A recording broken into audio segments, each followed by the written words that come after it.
Hello, everyone. This is ex Bethelite here, and we're going to talk about a very serious topic.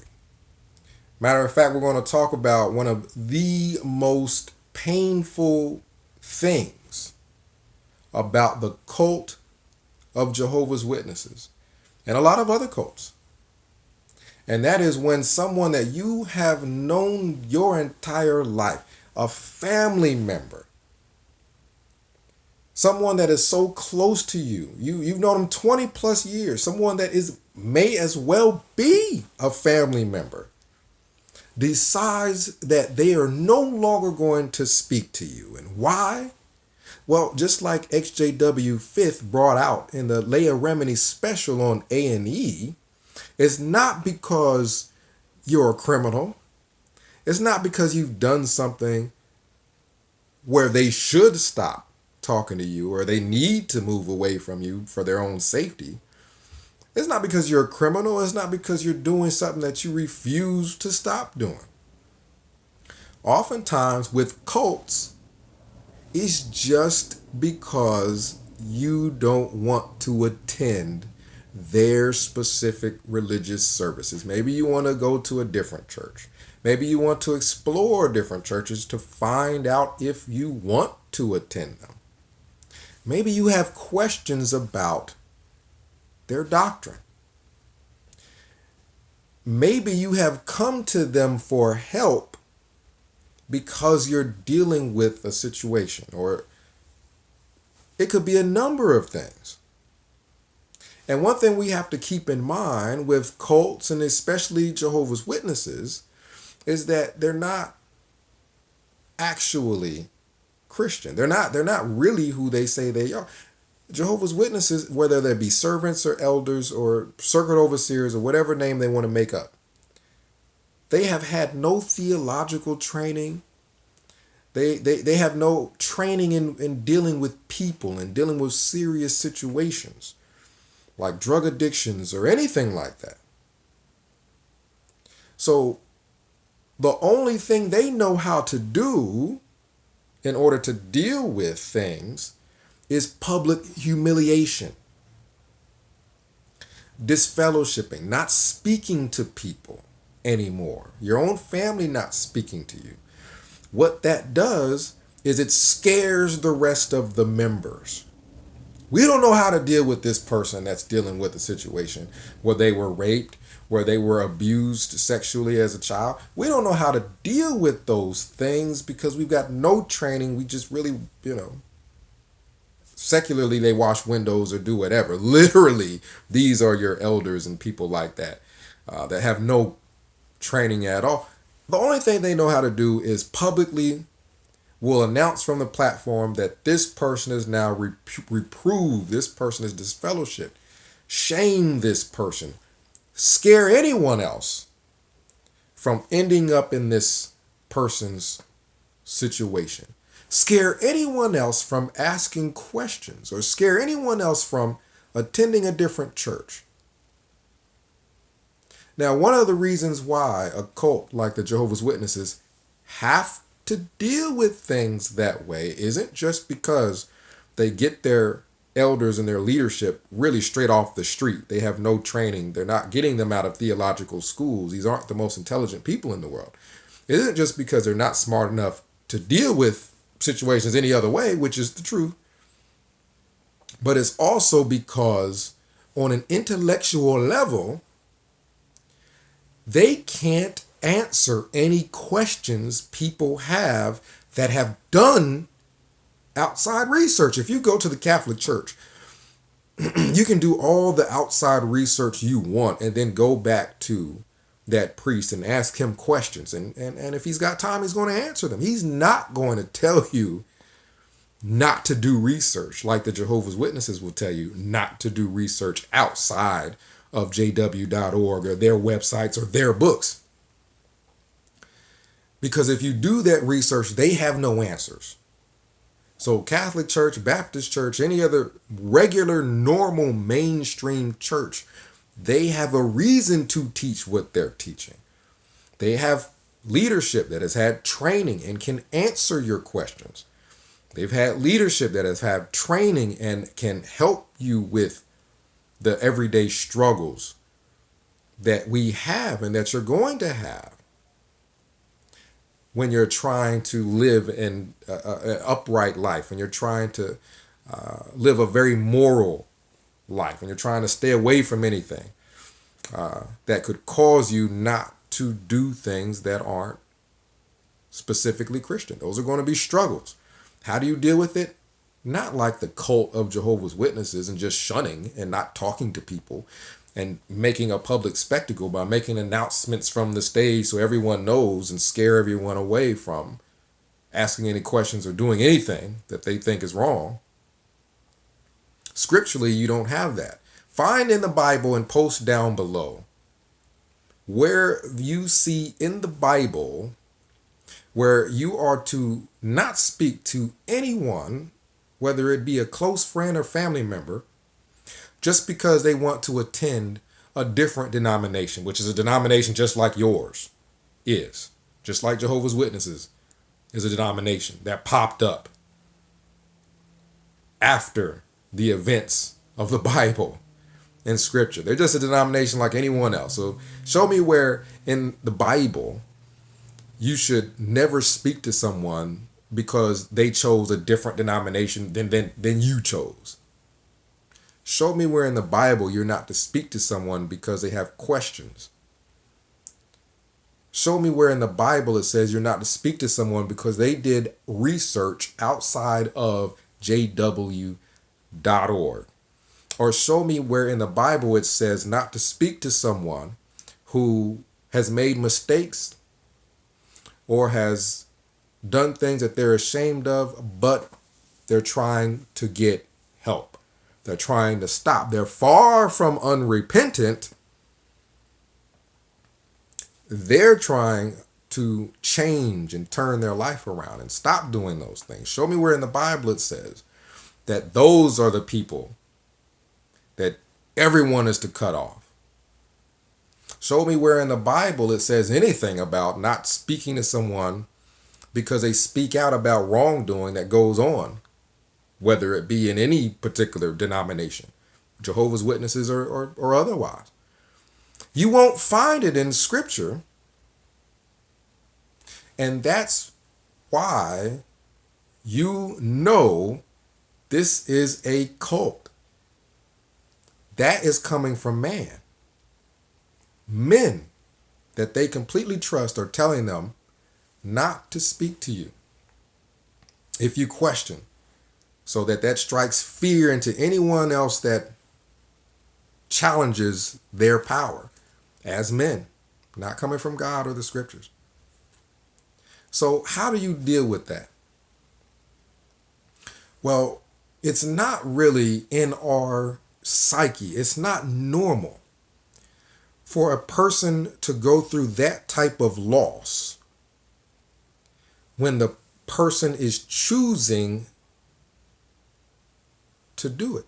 When the person is dealing with a loss of someone that they were close to, or a mother or a father or brothers or sisters, cousins, normally it's because of the person's passed away. So in our psyche, that is something that we can cope with. That's something we can deal with. We can deal with not speaking to someone again, and the concept of not speaking to them again because of death. We go through the grieving process. Over time, we heal. But what these cults are doing, the cult of Jehovah's Witnesses, they're doing something that is very unnatural. And they are essentially making people experience the same grief that you would experience if a loved one were to die, but the person is still alive. They're just treating you as if they're dead or you're dead. That's unnatural. That's not human. That's not supposed to happen unless, again, there's extreme circumstances. Not just because you want to go to a different denomination or you don't want to attend that one. There's nothing in your psyche that's natural that's going to help you deal with the loss of someone that you see on Facebook regularly, that you see in passing regularly, that you hear from every once in a blue moon telling you that they want you to attend their denomination or they're going to continue not speaking to you. It's not natural for us to go through the loss and to grieve for someone that's still alive.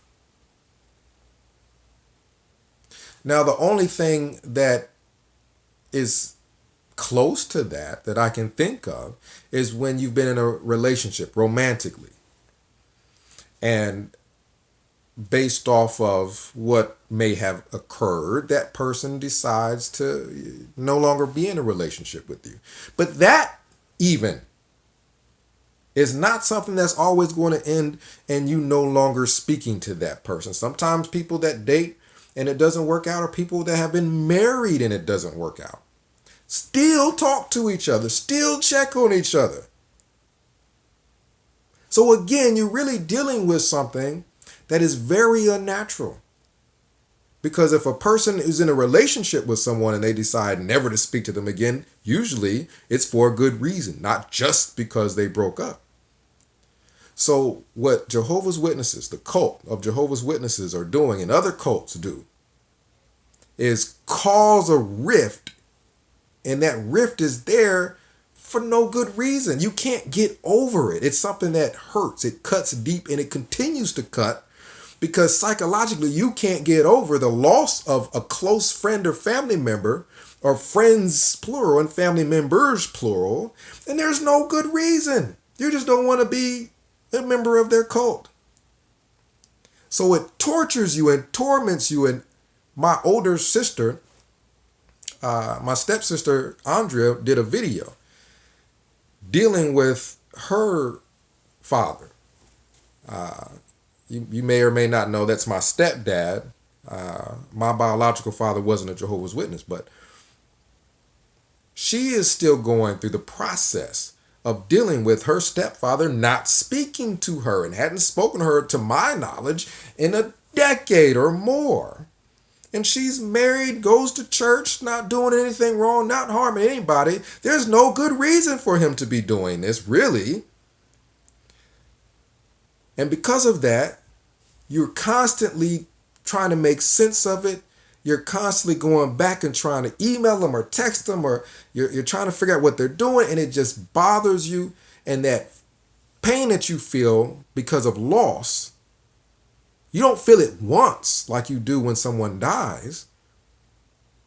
That cult knows it's hurting you because you feel that every time you see the person. So she sees her stepdad, I guess, in a picture after Thanksgiving with family members. And if you're a Jehovah's Witness or were a Jehovah's Witness, you know that they would consider people who aren't in their cult worldly. So she's seeing him in a picture with a bunch of worldly people, talking to them, having fun with them, but won't talk to her. That is something that psychologically, I believe, has caused people to commit suicide. It's just so, everyone doesn't have the psychological ability to deal with constantly seeing a person and they won't speak to them. So let's come together with some ideas on how to minimize the damage Watchtower does to people. One thing we have is the XJW community. So you have other people to talk to that understand what's going on. Oftentimes people call me and we discuss these things. It's good to talk to someone that understands. But we still have to deal with one major thing, and that is you continue to see this person that doesn't speak to you, and every time you see them, you want to speak to them, you want to reach out to them, you want to try to do something to turn this thing around so that you can have a relationship with your father, with your brother, sister, cousin, mother, friend, whoever, And oftentimes it leads to failure, and it leads to that same pain over and over and over and over, and depression. How do we stop the cycle? The only thing that I can think of, unfortunately, and comment down below your thoughts, is to treat that person as if they are dead. If that's what they have decided. If a member of a cult that was your friend, family member decides, I'm going to treat you as if you're dead. They decide that they're going to treat you as if you are dead. But you treat them as if they are alive. That's not fair. That's hurting you.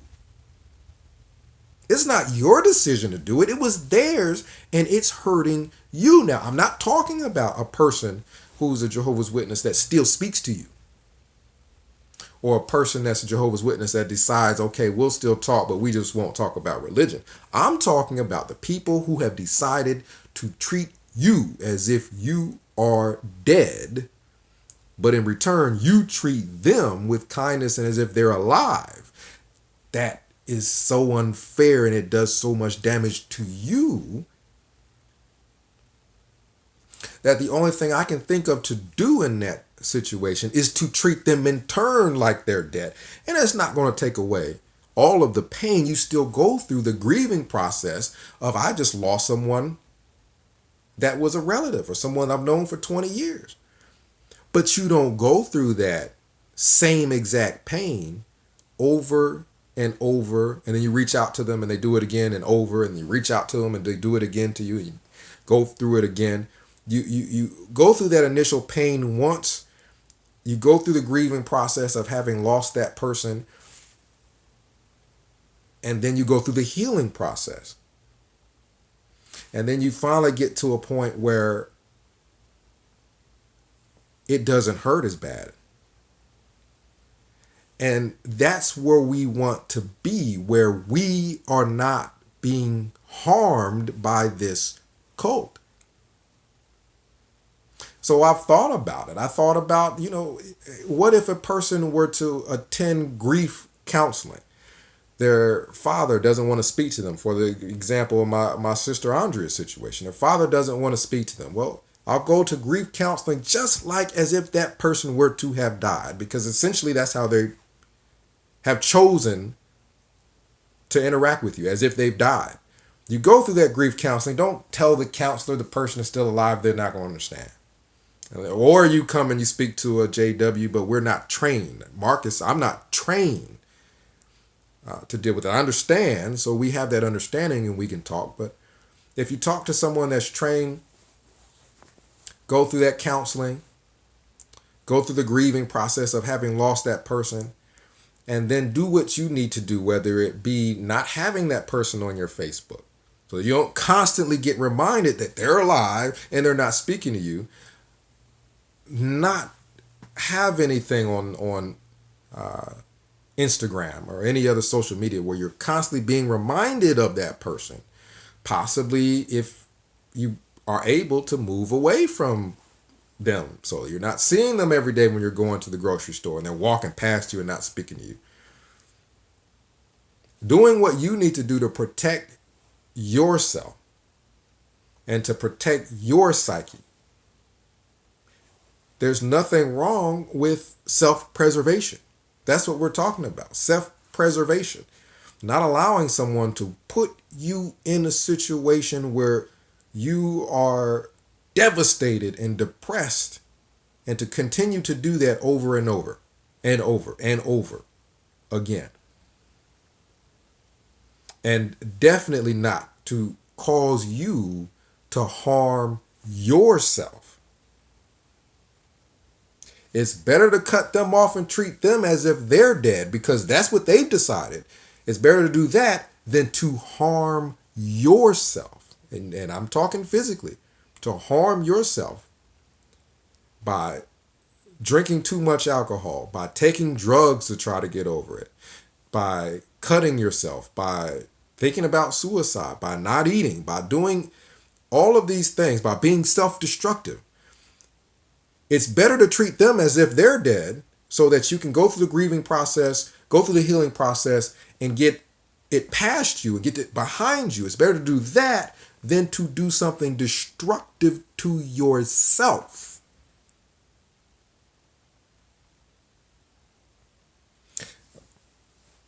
So, this is something to think about.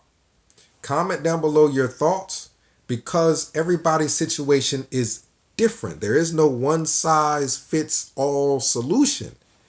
Some people do still speak to their relatives. Some people's relatives don't know that they're not attending and they're still speaking to them because they don't know. We have to deal with this on an individual basis according to the situation. I'm talking about a person who has decided to treat you as if you are dead. They've made that choice and are following through on it. Some people are fortunate. Some people can speak to relatives who are Jehovah's Witnesses and, because that person has enough sense to not speak to them anymore. They have these arguments and things like that, and then they're fine later.